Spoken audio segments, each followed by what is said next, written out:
சக்தி. தாயும் சேயும் ஆன்மீகமும். ஒரு தாய் தன் குழந்தைக்கு எப்படி பால் கொடுக்கிறாள்? குழந்தையின் தலையை வருடி கொடுத்து, அதன் கால்களை வருடி கொடுத்து, சூழ்நிலையை மறந்து இன்முகத்தோடு பால் ஊட்டுகிறாள். அந்த குழந்தை அன்பில் தன்னை மறக்கிறாள். குழந்தையும் தன்னை மறந்து தாயின் மடியை எட்டி எட்டி உதைத்தபடி, தாயின் காதுகளை வருடியபடி மகிழ்வோடு பாலை அருந்துகிறது. இந்த நிலையும் ஒரு வகையில் தியான நிலைதான். இந்த நிலையில் தாய்க்கும் பால் சுரக்கிறது, குழந்தையும் பாலை சந்தோஷத்துடன் குடிக்கிறது.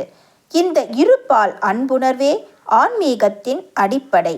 குழந்தையின் வயிற்றை பால் கொடுத்து நிரப்பினால் அதற்கு சந்தோஷம் ஏற்படும். உங்கள் அழுக்கை நீக்கினால்தான் நானும் சந்தோஷத்தை கொடுக்க முடியும். பாசம், பொருள், பதவி, ஆசை, வீடு, படிப்பு, பணம், மகன் என்ற பசிகளோடு தான் நீங்கள் என்னிடம் வருகிறீர்கள். இந்த பசிகளையும் ஆன்மீகம் என்ற பாலை கொடுத்துத்தான் நான் தணிக்க வேண்டியுள்ளது. அன்னையின் அருள்வாக்கு. என்னுடைய அருள்வாக்கு என்ற பாத்திரத்தை பயன்படுத்தி எதிர்கால வாழ்வினை அமைத்து கொள்ள வேண்டும். எல்லோருக்கும் பகிர்ந்தளிக்க வேண்டும். அன்னையின் அருள்வாக்கு. Please share and subscribe. Om Sakthi.